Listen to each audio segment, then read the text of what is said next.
Bonjour à tous. J'aimerais nous interpeller sur l'histoire de Manassé. Manassé qui est un homme qui nous ressemble dans sa partie des pécheurs. Oui, dans sa partie des pécheurs, Manassé est un homme qui nous ressemble. Alors j'aimerais que nous puissions relire encore son histoire. Regardons ensemble Manassé dans sa vie de pécheur. Et il y a quelque chose d'urgent à retenir. Et je vous assure que cette chose est urgente. Et c'est pour notre bien. Lisons ensemble 2 Chroniques à partir du verset 1, chapitre 33. J'ai lu la parole du Seigneur. La Bible dit que Manassé avait 12 ans lorsqu'il devint roi. Il régna 55 ans à Jérusalem. Il fit ce qui est mal aux yeux de l'Éternel. Comprenez? Il fit ce qui est mal aux yeux de l'Éternel. Selon les abominations que l'Éternel avait chassées devant les enfants d'Israël. Il rebâtit les hauts lieux qu'Ézéchias son père avait renversés. Il éleva des autels au Baal. Il fit des idoles, l'Astarté, il se prosterna devant toute l'armée des cieux et il a servi.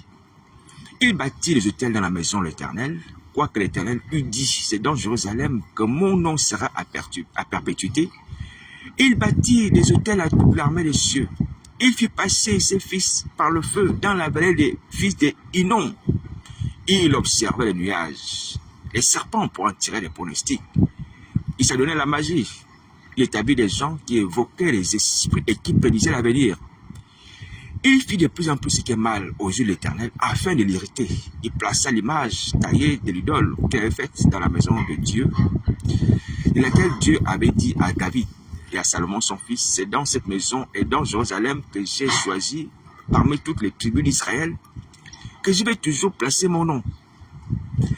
Je ne te ferai plus sortir d'Israël du pays d'Égypte, du pays d'Israël, que j'ai destiné à vos pères, pourvu seulement qu'ils aient soin de mettre en pratique tout ce que je leur ai commandé, selon toute la loi, les préceptes et les ordonnances prescrits par Moïse. Mais Manassé fut cause que Juda et les habitants de Jérusalem s'égarèrent et firent le mal plus que les nations que l'Éternel avait chassées devant les enfants d'Israël. Je répète, mais Manassé fut cause que Juda et les enfants de Jérusalem et les habitants de Jérusalem s'égarèrent et firent le mal plus que les nations que l'Éternel avait détruites devant les enfants d'Israël. Voyez. Alors, l'Éternel parla à Manassé et à son peuple. Ils n'y furent point attention. Alors l'Éternel fit venir contre eux les chefs de l'armée du roi d'Assyrie, qui saisirent Manassé et le mirent dans les fers. Ils le lièrent avec des chaînes d'airain et le menèrent à Babylone. On va s'arrêter là. Alors nous sommes 2 Chroniques, chapitre 33. Nous sommes arrêtés au verset 11. Dieu prend la décision d'envoyer les chefs de l'armée du roi d'Assyrie qui saisirent le roi Manassé, et le mirent dans les fers. Ils le lièrent avec des chaînes d'airain et le menèrent à Babylone. Voici comment Dieu va traiter Manassé. Une nation étrangère, une nation d'Assyrie, va venir prendre Manassé en prison et il va le lier. Est-ce que vous voyez? Manassé sera mis en prison. Alors, ceci signifie quoi? Mes amis, si tu ne t'arrêtes pas, si vous ne vous arrêtez pas, ma soeur, si tu ne t'arrêtes pas, Dieu va t'arrêter. Tu ne t'arrêtes pas, Dieu va t'arrêter. Tu ne t'arrêtes pas, Dieu va t'arrêter. Retiens bien ça. Je vous dis la vérité. La parole de Dieu est claire et vérité. Vous ne voulez pas arrêter de pécher, Dieu va vous arrêter de pécher. Parce que Dieu est souverain. Il domine sur la terre et dans le ciel et sous la terre. Et il fait ce qu'il veut. Et tant pis pour vous. Tant pis pour vous. Vous ne voulez pas vous arrêter, Dieu va vous arrêter. Il faut retenir ça. Les choses ne vont pas aller comme ça, tranquillement. On va continuer à pécher, à faire des hommes, des fils de la GN, chaque dimanche, à lier des armes avec des voiles, à tuer les gens avec des fausses sataniques. Non. Ça va pas continuer éternellement. Ça va continuer jusqu'au terme de nos vies. Impossible. Si on ne s'arrête pas, Dieu va nous arrêter. Il va nous arrêter. Il va nous arrêter. Parce que la terre sur laquelle nous sommes appartient à Dieu. Nos âmes appartiennent à Dieu. Il va nous ôter. Ouais, tout à fait, ne produit pas le bon fruit, c'est à couper que je te fais. Impossible que tu continues ton manège de faux prophètes, de faux pasteurs, de fausses prophétesses. Impossible. Voici ce que je voulais que tu retiennes ce matin. Toi qui m'entends là, depuis longtemps, je t'exhorte à l'importance. De la part de Jésus Nazareth, je te parle, réponds-toi. Arrête de pécher. Arrête de mentir au nom de Jésus, va te repentir. Va demander pardon pour tes péchés, tu auras la délivrance. Parce qu'ici-bas, nous sommes propriétaires de rien. Mais notre propre vie, nous n'avons pas le pouvoir de la maintenir. Nous avons le suivi par la grâce de Dieu, au travers de son Fils Jésus Nazareth. Arrêtons de pécher, frères et sœurs. Arrêtons de pécher, frères et sœurs. Arrêtons de pécher. Arrêtons de pécher. Sinon, Dieu va nous jeter la surface de la terre sur laquelle nous sommes. Et il est souverain. Personne ne dira que fais-tu. Pourquoi tu fais ça? Ananias et Saphira ont péché, ont menti. Au sujet des gens qui sont vendus. Mais sachant bien que tout ce qui est sur la terre appartient à Dieu. Les terres, tout ça appartient à Dieu. Nos âmes lui appartiennent. Qui peut demander à Dieu des comptes? Pourquoi tu fais ça? Pourquoi tu me fais ça? Pourquoi tu montes la vie? Qui peut lui demander des comptes? Est-ce que l'argile peut demander au potier pourquoi tu me fais cette forme? Pourquoi tu me pétris? Pourquoi tu m'écrases? Non. Attention. Donc, je viens vous avertir, les gens de l'église. Si c'est pour aller commettre encore les choses de Manassé, comme il a fait, en introduisant les autels, les démons, les faux dieux dans les temples, dans le temple de Jérusalem, si vous continuez à faire ce culte-là, le culte à Satan, ces démons, Dieu va vous arrêter. Et ce ne sera pas la prison. Ce ne seront pas les liens. Ce sera la mort. Voici ce que le Seigneur Jésus dit. Il dit, mais pour les enchanteurs, les incrédules, oui, les menteurs, leur part, c'est où? Dans les temps ardents de feu et de souffle. Vous voyez? C'est pas la mort, c'est pas la prison. Hein. La seconde mort. La seconde mort, c'est là-bas où vous allez être pour l'éternité, brûlé. Brûlé. Alors donc, c'est pour ça que je vous dis, mes amis, arrêtez d'écouter Satan le diable qui vous ment. Qui vous ment, qui vous pousse à pécher. Et qui sait très bien que la parole de Dieu s'accomplira sur lui et sur vous. Pourquoi vous faites ça? Pourquoi vous condamnez? Parce que c'est un ministère de condamnation que vous faites. C'est un ministère de condamnation, d'autodestruction. Vous détruisez vous-même. Oui, quand on regarde ces choses, on se rend compte que c'est ça, c'est la même chose. Tout se passe, soit dehors, soit dedans. Une fois on tombe sous la domination de Satan le diable, ou bien on fait collaboration, puisqu'on fait les alliances aussi, mais peu importe. Oui. Satan t'amène à faire des choses qui te condamnent. Satan t'amène à faire des choses qui te détruisent parce qu'il ne t'aime pas. Parce qu'il ne veut pas ton bien. Il veut que tu sois frappé comme lui, que tu pèses comme lui, que tu souffres dans le feu comme lui. Et vous pensez que Satan vous élève, on vous donne les privilèges de la terre. Les privilèges de l'église, non. Non. Il sera content de ce que toi tu sois frappé et que tu aies subi le temps de feu comme lui. Je dis la vérité, hein. C'est lui le père de la sorcellerie, le père de la sorcellerie. La sorcellerie qui est la jalousie, qui ne veut pas voir les autres être sauvés. C'est lui qui a inspiré aussi aux pharisiens d'empêcher aux gens d'être sauvés. Elle n'a pas sauvé leur propre vie, mais elle a empêché les gens d'être sauvés. Satan le diable. Jusqu'à quand tu vas continuer à faire ça, à te détruire, à te condamner les autres, alors que tu as la possibilité de changer de destinée. Changer de destinée, tu as la possibilité. Tu as la possibilité, ouvre les yeux. Arrête de vivre comme s'il n'y avait pas d'espérance. Comme si tu étais lié pour toi, tu écoutes Satan le diable. Pourquoi? C'est un menteur. C'est le père du mensonge. Tu écoutes Satan le diable. Pourquoi? Pourquoi tu écoutes le diable? Tu écoutes les démons. Jusqu'à Nazareth qui est le sauveur, qui est le juge des vivants, c'est le mort. Te dit, si tu te repens de tes péchés, il va te pardonner, il va te libérer l'esprit malin en toi, il va te quitter. Tu seras libéré, et tu es capable de te repentir. Regarde la vie de Manassé maintenant. Dans sa deuxième partie, dans personne qui va se repentir. Parce qu'une fois il sera enraciné, comme tu le sais, Manassé va supplier l'Éternel des armées, le Dieu de ses pères. Vous voyez? Dans la prison, il va supplier l'Éternel. Et Dieu va se laisser fléchir et va le ramener dans son royaume comme roi. Et alors, le Manassé va reconnaître que Dieu. Il va reconnaître qu'à partir du temps, en vain, à adorer l'armée des cieux, à ériger les autels, à dire faux Dieu. Parce que celui qui a pu le détruire, c'est Dieu Tout-Puissant. Ce ne sont pas ces faux dieux-là. C'est le Dieu de ses pères, du David, du d'Ézéchiel. Est-ce que vous entendez?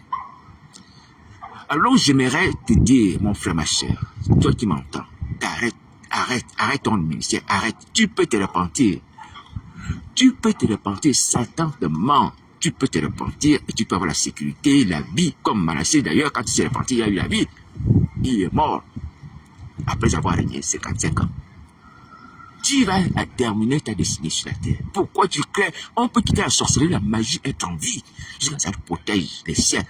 Vous pensez que tous ceux qui sont en Christ sont morts? C'est parce que les gens ne prient pas, c'est pour qu'ils tombent.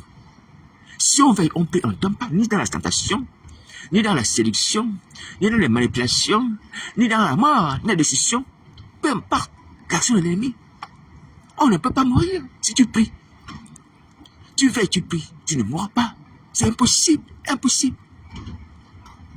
Si tu es en vie en Jésus Nazareth, tu mènes une vie de prière, de sanctification, tu fais pas le péché, comment ça va te tuer? Il va chercher à t'influencer, te menacer, te faire peur. C'est tout ce qu'il peut espérer.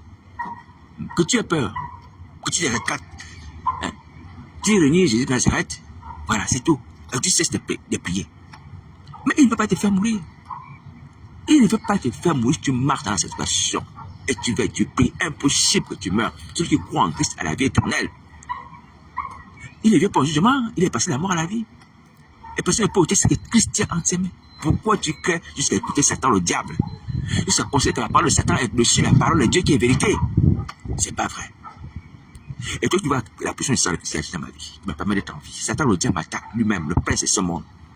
Malgré ces déguisements enchantants, moi je suis debout à cause du sang de Jésus. Est-ce que ça ne te parle pas, toi? Ça ne te parle pas? Mais la foi vient de quoi? La foi vient de ce qu'on entend. Maintenant, quand vous voyez aussi les choses, mais la foi peut venir, c'est qu'on voit. Quand on voit le sang de Christ agir, mais il faut en Jésus qui a son sang. Il vous protégera, vous délivrer du diable. Et par lequel, si vous le pardon d'un péché, malgré mes faiblesses. Hein? Oui, si nous péchons, il a dit, si nous péchons, on se répand. Si nous confessons nos péchés, il nous pardonne. Il n'y a rien qui puisse nous condamner la mort. Si nous péchons, on confesse nos péchés, on les pardonne. Selon 1 Jean 1,9. Pourquoi tu te laisses aller dans le feu, continuer à détruire les vies humaines? Pourquoi tu continues à faire les choses macabres, méchantes de Manassé? Pourquoi tu continues ça? Aujourd'hui dans l'église, tu vas mourir. Aujourd'hui dans l'église, tu vas lier. Aujourd'hui dans l'église, tu vas voiler. Aujourd'hui dans l'église, tu vas transmettre les maladies et malédictions. Mais je te dis que tu es le pire. La pire personne, ou le pire individu, parmi la race des hommes qui ont connu Christ. Parmi les gens qui ont connu Christ. Parce que tu as tout pour être sauvé. Et ton châtiment sera sévère. Sévère. Ton châtiment sera sévère. Ton châtiment sera sévère. Tu as tout pour sauver ta vie. Mais tu essaies d'être méchant. Je vous ai dit, hein, repentez-vous. Repentez-vous. Repentez-vous de vos péchés. Arrêtez de faire du mal à l'église de Nazareth. Arrêtez, les hommes comme les femmes. Arrêtez la sorcellerie. Manassé s'est fait arrêter.